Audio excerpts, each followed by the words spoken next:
नमस्कार साथियों, स्वागत है आप सभी का आपके YouTube channel keep going with GK में। आज का हमारा टॉपिक है प्राचीन भारतीय इतिहास का राजपूत कालीन राजनीति, समाज और संस्कृति। इसके जो 30 इम्पोर्टेंट टॉप मोस्ट 30+ क्वेश्चन है, आज हम वो सॉल्व करेंगे। आप साथ साथ में अपने आंसर टिक करते चलिएगा। वीडियो के लास्ट में कमेंट करके बताना कि आपके कितने आंसर सही होते हैं, ठीक है। हर पॉइंट के ऊपर चर्चा करेंगे, तो वीडियो कहीं भी स्किप मत कीजिएगा। चलिए फटाफट से स्टार्ट करते हैं। पहला सवाल देखिए, गुर्जर प्रतिहार वंश की स्थापना किसने की थी? नागभट्ट प्रथम, वत्सराज, हर्षवर्धन या मिहिर भोज? सही जवाब क्या हो जाएगा इसका? ऑप्शन नंबर 1 नागभट्ट प्रथम। गुर्जर प्रतिहार वंश का एक महान शासक था। इसका टाइम पीरियड था 730 से लगा करके 756 ईस्वी, ठीक है। उत्तर पश्चिम सीमा प्रांत में अरबों के आक्रमण से इसने काफ़ी समय तक संघर्ष किया था और भारत की रक्षा की थी। चलिए अगला सवाल देखते हैं। सवाल ढंग से देखिए, इसके ऑप्शन थोड़े नीचे हैं। निम्नलिखित में से कौन त्रिकोणात्मक संघर्ष का हिस्सा नहीं था? त्रिकोणात्मक संघर्ष का हिस्सा नहीं था। ऑप्शन है प्रतिहार, पाल, राष्ट्रकूट या चोल। सही आंसर क्या हो जाएगा? 4th number, Chola. गुर्जर प्रतिहार, पाल और राष्ट्रकूट ये 3 शक्तियां थी। हर्ष की मृत्यु के बाद में कन्नौज जो है वो उत्तरी भारत की राजनीति का केंद्र बिंदु बन गया था। तो इन सभी शक्तियों के बीच में कन्नौज पर अधिकार हेतु संघर्ष चल रहा था। लास्ट में कौन विजयी रहे थे? गुर्जर प्रतिहार लास्ट में विजयी रहे थे। इस टॉपिक के ऊपर एक अलग से पूरा वीडियो बना रखा है, राजपूत काल और त्रिकोणात्मक संघर्ष। उसका लिंक मैं डिस्क्रिप्शन में दे रहा हूँ, आप वहाँ जाके उस वीडियो को देख सकते हैं। चलिए अगला सवाल देखते हैं। महोदया किसका पूरा नाम है? इलाहाबाद, खजुराहो, पटना या कन्नौज? सही जवाब क्या हो जाएगा? महोदया किसका पुराना नाम है? 4th नंबर ऑप्शन, कन्नौज का। अगला सवाल, निम्नलिखित में से किसने खंभात में तोड़ी गई मस्जिद के पुनर्निर्माण के लिए आर्थिक सहायता प्रदान की थी? ऑप्शन है चामुंडराय, जयसिंह सिद्धराज, कुमारपाल, महिपाल देव। सही जवाब क्या हो जाएगा? 2nd number option, Jaysingh Siddhraj. Jaysingh Siddhraj एक चालुक्य शासक था। इसका टाइम पीरियड है 1094 ईस्वी से 1143 ईस्वी। मुस्लिम लेखक हैं मोहम्मद ओफी। उसने इस चीज़ का विवरण दिया है कि जयसिंह सिद्धराज ने खंभात में तोड़ी गई मस्जिदों के पुनर्निर्माण के लिए 1 लाख बालोम दान में दिए थे। 1 लाख बालोम। बालोम क्या है? एक तरह की मुद्रा है। अगला सवाल देखिए, गोविंद चंद गहडवाल की एक रानी कुमार देवी ने धर्मचक्र जीन विहार कहाँ पर बनवाया था? ऑप्शन है बोध गया, कुशीनगर, सारनाथ या राजगृह। सही जवाब क्या हो जाएगा इसका? ऑप्शन नंबर 3, सारनाथ में बनवाया था। अगला सवाल देखिए, आला उदल संबंधित थे चंदेरी से, विदिशा से, महोबा से या पन्ना से? सही जवाब क्या हो जाएगा? ऑप्शन नंबर 3 इसका सही हो जाएगा, महोबा। आला और उदल दोनों ही चंदेल शासक परमर्दी देव के सेना नायक थे, ठीक है। जब 1182 में पृथ्वीराज चौहान ने महोबा पर आक्रमण किया था, तो वीरता से लड़ते हुए दोनों के दोनों वीर गति को प्राप्त हो गए थे, आला और उदल। अगला सवाल, भोजशाला मंदिर की अधिष्ठात्री देवी कौन है? भगवती दुर्गा, भगवती पार्वती, भगवती लक्ष्मी और भगवती सरस्वती। सही जवाब क्या हो जाएगा? Option number 4, Bhagwati Saraswati. भोजशाला मंदिर कहाँ पर है? धार। कहाँ पर? MP, मध्य प्रदेश के अंदर। परमार शासक जो भोज था, परमार राजा भोज, उसने 1034 ईस्वी के अंदर इस मंदिर का निर्माण कराया था। किस रूप में? एक संस्कृत पाठशाला के रूप में। इसके बाद में मुसलमानों ने इस पर आक्रमण किया था और इसको नष्ट भ्रष्ट कर दिया था, और इसी के अवशेषों पर कमाल मोला मस्जिद बनाई थी। इस चीज़ का ध्यान रखना, ये भी सवाल पूछ सकते हैं। कमाल मोला मस्जिद, इस भोजशाला मंदिर के अवशेषों पर किसका निर्माण हुआ था? कमाल मोला मस्जिद का। एक चीज़ और, ये जो भोजशाला मंदिर के अंदर जो भगवती सरस्वती की प्रतिमा थी, देवी मूर्ति, वही प्रतीक चिन्ह के रूप में हमारा जो भारतीय ज्ञानपीठ पुरस्कार है उसको अपनाया गया है। मतलब भारतीय ज्ञानपीठ पुरस्कार का जो प्रतीक है वो इन्हीं वाग्देवी भगवती सरस्वती की प्रतिमा का है। अगला सवाल देखिए, गौडवहु के रचयिता कौन थे? आर्यभट्ट, बाणभट्ट, हरिशेन या वाकपति? सही जवाब क्या हो जाएगा? Option number 4, Vakpati.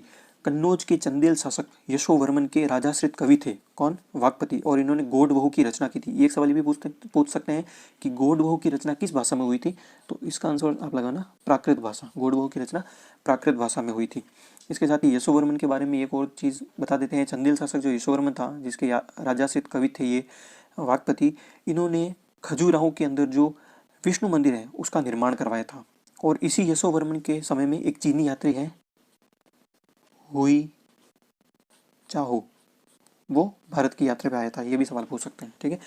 जो खजुराहो का प्रसिद्ध विष्णु मंदिर है उसका निर्माण यशोवर्मन ने कराया था, चंदेल शासक। दोस्तों ये सारे साथ में इंपॉर्टेंट पॉइंट है, मैं ऐसे बता रहा हूँ, हर किसी को मैंने क्वेश्चन के साथ इंक्लूड किया है। आप प्लीज़ ये साथ में नोट करते चलिएगा, ठीक है। चलिए अगला सवाल, ये सवाल भी बन सकते हैं एग्जाम में। अगला सवाल देखिए, निम्नलिखित युग्मों में से कौन एक सुमेलित नहीं है? ये रचनाएं हैं, साहित्य ग्रंथ, और ये इनके लेखक हैं। कौन सा सुमेलित नहीं आपको बताना है। अब्दुल रहमान हमीर रासो, चंद्र बरदाई पृथ्वीराज रासो, जगनिक आलाखंड, नरपति नाल बिसल देव रासो। तो कौन कौन से सही है? देखिए सेकंड नंबर सही है, चंद्र बरदाई पृथ्वीराज रासो इन्होंने लिखी, आलाखंड जगनिक ने लिखा है, और बिसल देव रासो नरपति नाल ने लिखी है। पहला ऑप्शन जो है वो करेक्ट होगा। अब्दुल रहमान ने हमीर रासो नहीं लिखी है, ये सुमेलित नहीं है। हमीर रासो किसने लिखी है? सारंगदेव ने। हमीर रासो लिखी है सारंगदेव ने।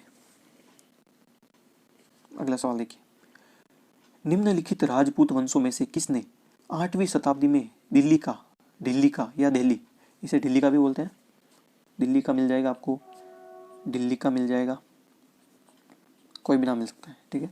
तो किस राजपूत वंश ने 8वीं शताब्दी में दिल्ली शहर की स्थापना की थी? आपके ऑप्शन है परमार वंश, सोलंकी वंश, तोमर वंश या चौहान वंश। सही जवाब क्या हो जाएगा इसका? ऑप्शन नंबर 3 तोमर वंश।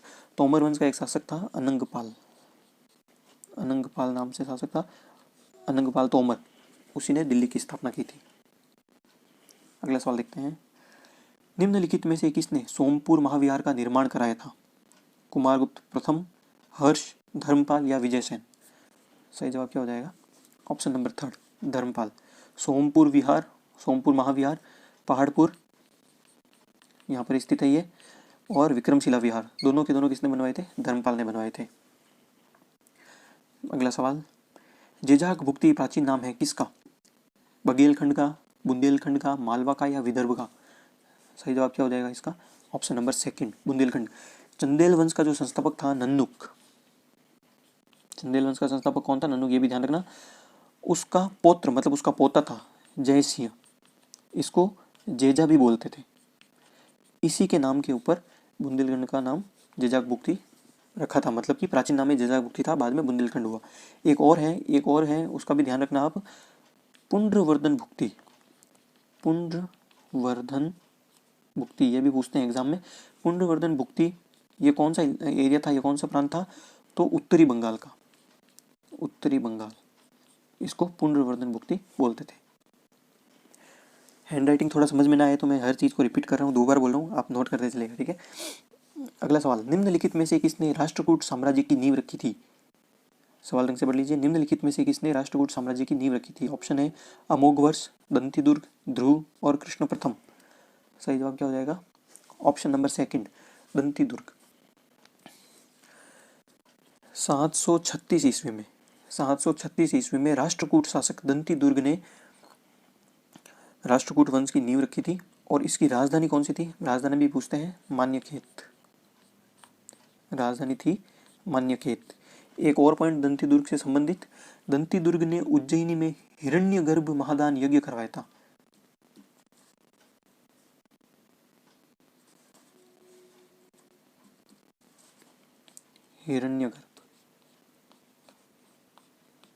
हिरण्यगर्भ महादान यज्ञ करवाया था दंतीदुर्ग ने। कहां पर? उज्जैनी में।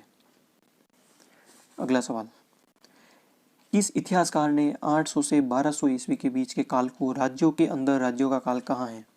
रिपीटेड क्वेश्चन बहुत बार पूछा गया है, अच्छा सवाल है। राज्यों के अंदर राज्यों का काल किसने कहा है? रोमिला थापर ने, रामशरण शर्मा ने, RC मजूमदार ने, ईश्वरी प्रसाद ने। सही जवाब क्या हो जाएगा? ऑप्शन नंबर 4 ईश्वरी प्रसाद ने। अगला सवाल देखिए, महान नाटककार भवभूति की रचनाएं हैं कौन कौन सी? मल्टीपल चॉइस है।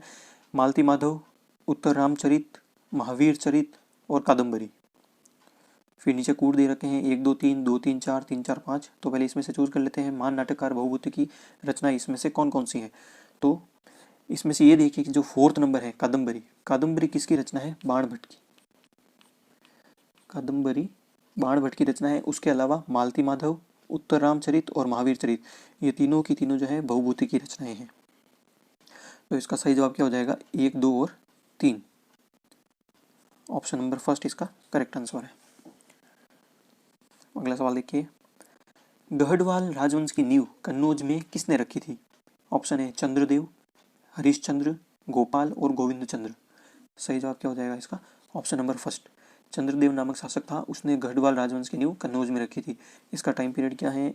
1090 ईस्वी के आसपास। अगला सवाल, चंदावर के युद्ध में गौरी द्वारा पराजित कौन हुआ था? भीम प्रथम, भीम द्वितीय, जयचंद्र और पृथ्वीराज चौहान। तो सही जवाब क्या हो जाएगा? Option number third, Jaichand.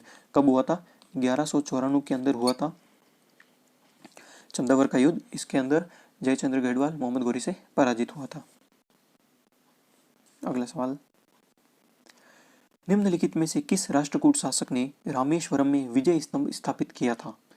Option है अमोघवर्ष, गोविंद तृतीय, इंद्र तृतीय और कृष्ण तृतीय। सही जवाब क्या हो जाएगा इसका? ऑप्शन नंबर फोर्थ, कृष्ण तृतीय। इसका टाइम पीरियड क्या था? 940 से 968 ईस्वी इसका टाइम पीरियड था। और इसने एक उपाधि धारण की थी, उसके ऊपर सवाल बनता है अकाल वर्ष। ये पूछ सकते हैं अकाल वर्ष की उपाधि कौन से शासक ने धारण की थी? तो कृष्ण तृतीय ने। चलिए अगला सवाल, पाल शासकों ने किस धर्म को प्रश्रय दिया? जैन धर्म, बौद्ध धर्म, हिंदू धर्म और इस्लाम धर्म। सही जवाब क्या हो जाएगा इसका? ऑप्शन नंबर सेकंड, बौद्ध धर्म को। अगला सवाल, पाल साम्राज्य में किस धातु मूर्ति का प्रचलन अधिक था? तांबे की, चांदी की, सोने की या कांस्य की। सही जवाब क्या हो जाएगा? कांस्य की मूर्तियां मिली है, ठीक है, तो कांस्य धातु की मूर्तियों का प्रचलन अधिक था। अगला सवाल, निम्नलिखित में से किस शासक ने लखनौती शहर की स्थापना की? लखनौती, विजय सेन, लक्ष्मण सेन, बल्लाल सेन और विश्वरूप सेन। सही जवाब क्या हो जाएगा? Option number second, Lakshman Sen. इसको और क्या बोलते हैं? लक्ष्मणवती, लक्ष्मणवती या लखनौती। इसकी स्थापना किसने की थी? लक्ष्मण सेन ने। सेन वंश का शासक था। और अगर आपसे पूछे कि सेन वंश का संस्थापक कौन था, ये सवाल भी बन सकता है, तो याद रखिएगा सामंत सेन। सामंत सेन ने सेन वंश की स्थापना की थी। लक्ष्मण सेन से संबंधित एक और सवाल इस तरह से अगर पूछे कि किस राजपूत शासक ने एक संबंध प्रारंभ किया था, तो वो लक्ष्मण सेन था। उसका नाम क्या था? लक्ष्मण संबंध। याद रखना ये भी। चलिए अगला सवाल, 1023 ईस्वी में महमूद गजनवी के आक्रमण के समय चंदेल शासक कौन था? धंगदेव, गंडदेव, विद्याधर और जयपाल। सही जवाब क्या हो जाएगा? Option number third, Vidyadhar. 1023 में जब महमूद गजनवी ने आक्रमण किया तो उस वक्त चंदेल शासक था विद्याधर। अगला सवाल, पूर्व मध्य काल में कच्छप घात वंश के शासक शासन करते थे। मतलब ये पूछ रहा है किस एरिया पर कच्छप घात वंश के शासक शासन करते थे। अब ऑप्शन देखिए, त्रिपुरी, ग्वालियर, कालिंजर और नाडोल। सही जवाब क्या हो जाएगा? ऑप्शन नंबर सेकंड, ग्वालियर से। ये जो कच्छप घात वंश था ये प्रतिहारों और चंदेलों का सामंत थे। मतलब कि जो कच्छप घात वंश के जो स्टार्टिंग के जो लोग थे वो प्रतिहारों और चंदेलों के सामंत थे। उसके बाद में जब इनकी शक्तियाँ कमजोर हुई तो इन्होंने अपने कच्छप घात वंश की स्थापना कर दी थी। अगला सवाल, गुजरात में बघेल वंश की स्थापना किसने की थी? लवण प्रसाद, जगदेव प्रसाद, हरि प्रसाद या शिव प्रसाद। बघेल वंश की स्थापना किसने की थी? ऑप्शन नंबर एक सही होगा, लवण प्रसाद। लवण प्रसाद कौन था? जो भीमद्वितीय था, सोलंकी राजा भीमद्वितीय, उसका सामंत था लवण प्रसाद। अगला सवाल, श्रीपाल द्वारा रचित वाडनगर प्रशस्ति का संबंध किससे है? मूलराज प्रथम, मूलराज द्वितीय, जैसे सिद्धराज और कुमारपाल। सही जवाब क्या हो जाएगा इसका? कुमारपाल। वाडनगर प्रशस्ति किसकी है? कुमारपाल की है, श्रीपाल द्वारा रचित है। कुमारपाल कौन था? तो एक चालुक्य सोलंकी वंश का राजा था जो कि जयसिंह सिद्धराज के बाद में बना था। जयसिंह सिद्धराज निसंतान था, तो उसने अपने एक मंत्री के पुत्र को गोद लेके उसे अपना उत्तराधिकारी नियुक्त किया था, पर बाद में कुमारपाल ने उसकी हत्या कर दी थी और स्वयं अगला शासक बन गया था। चलिए अगला सवाल, 1025 ईस्वी में गुजरात पर महमूद गजनवी के आक्रमण के समय शासक कौन था? ऑप्शन देखिए, भीमदेव प्रथम, मूलराज प्रथम, मूलराज द्वितीय या भीम द्वितीय। सही जवाब क्या हो जाएगा इसका? ऑप्शन नंबर 1 भीमदेव प्रथम। ये कौन था? चालुक्य राजा था, और जब गजनवी ने इसके ऊपर आक्रमण किया तो ये हार गया था और भागकर कंथा दुर्ग में छुप गया था। कौन से दुर्ग में? कंथा दुर्ग में छुप गया था। बाद में जब गजनवी वापस गया तो इसने वापस अपनी राजधानी पर अधिकार कर लिया था। एक और चीज़, जब गजनवी भारत आया था तो उसका उद्देश्य क्या था? उसका उद्देश्य सिर्फ और सिर्फ धन लूटना था। तो वो जितनी बार आता था मंदिर को नष्ट भ्रष्ट कर देता था। तो सोमनाथ मंदिर को उसने नष्ट भ्रष्ट कर दिया था। तो भीमदेव प्रथम ने ही वापस से, वो पहले ईंट और लकड़ियों से बना हुआ था मंदिर, तो उसका बाद में पत्थरों से पुनर्निर्माण किसने कराया? अगर ये सवाल पूछे तो वो भी शासक भीमदेव प्रथम ही था। और एक और सवाल, भीमदेव प्रथम का एक सामंत था विमल शाह। भीमदेव प्रथम का एक सामंत था। इसने 1031 ईस्वी में आबू के दिलवाड़ा में जैन मंदिर बनवाया था। और दोस्तों, अगर आपसे ये पूछा जाए कि मोहम्मद गजनवी का अंतिम अभियान कौन सा था भारत के ऊपर, अंतिम आक्रमण कब किया था उसने, तो 1027 ईस्वी में किया था। कहाँ पर? सिंध और मुल्तान के जो जाट हैं, सिंध और मुल्तान का जो तटीय प्रदेश है, वहाँ पर जाटों के ऊपर उसने आक्रमण किया था 1027 ईस्वी में। अगला सवाल, किस सोलंकी वंशीय शासक ने मोहम्मद घोरी को 1178 ईस्वी में पराजित किया था?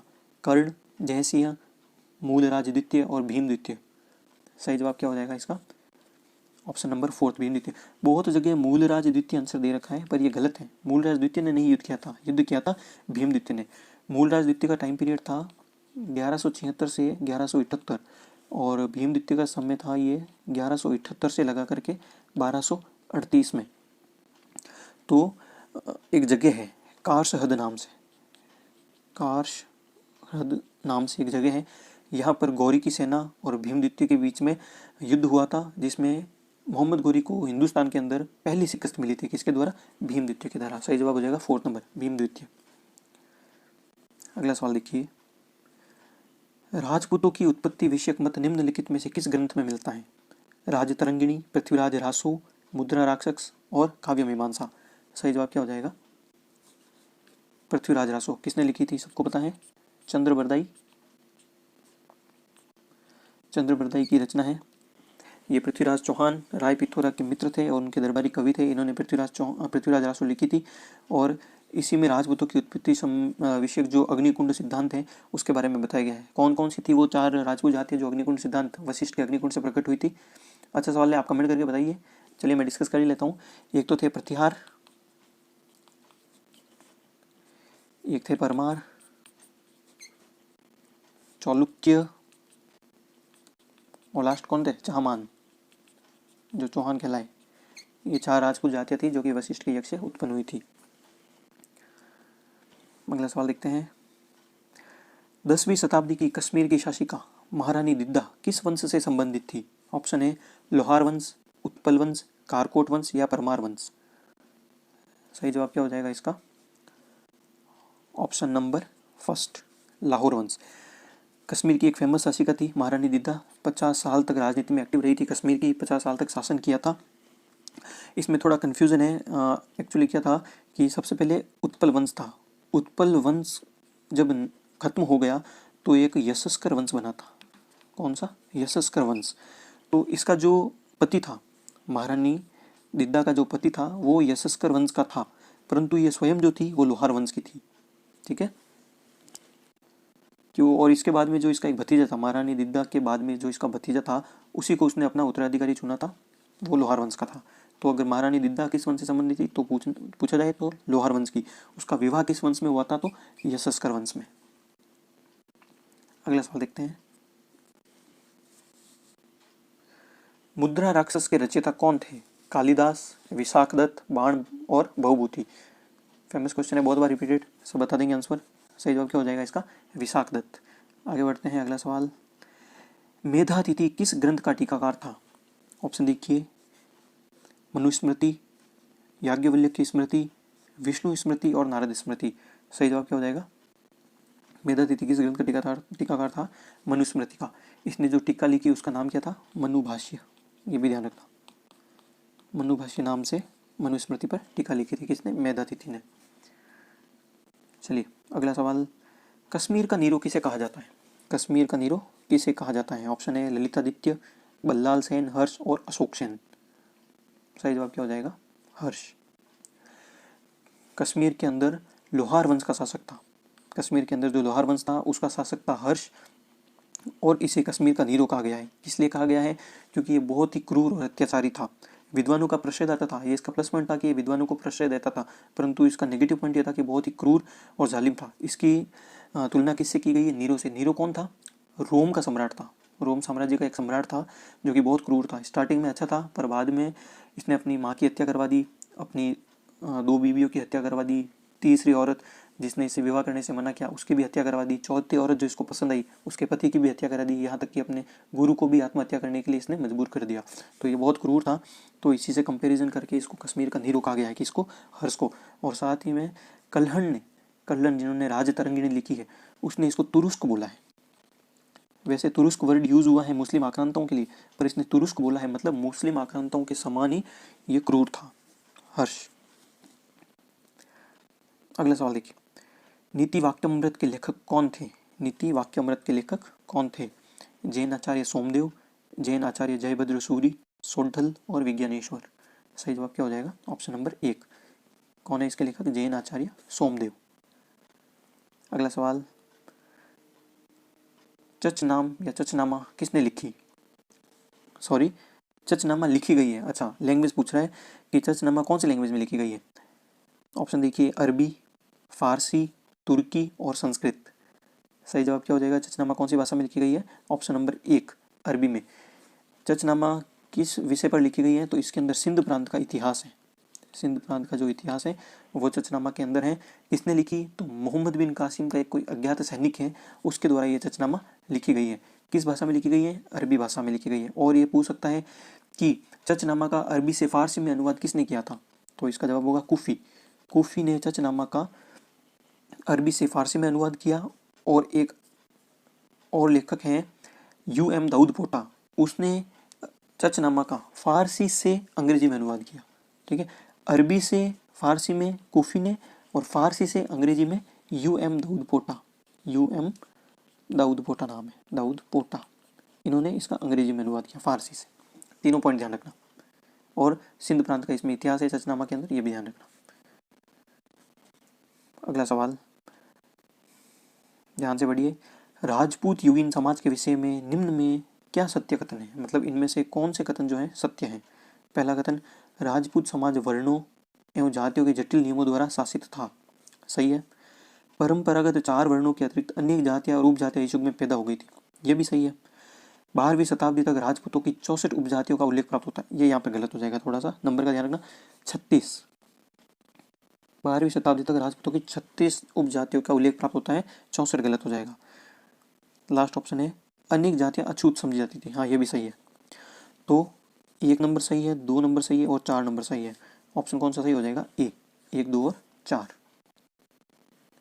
अगला सवाल, निम्नलिखित में से किसने काल्पनिक वैज्ञानिक उपकरणों पर पुस्तक लिखी? काल्पनिक वैज्ञानिक उपकरणों के ऊपर पुस्तक किसने लिखी? ऑप्शन है भोज, गोविंदराज, चंद्रवर्मन, महिपाल।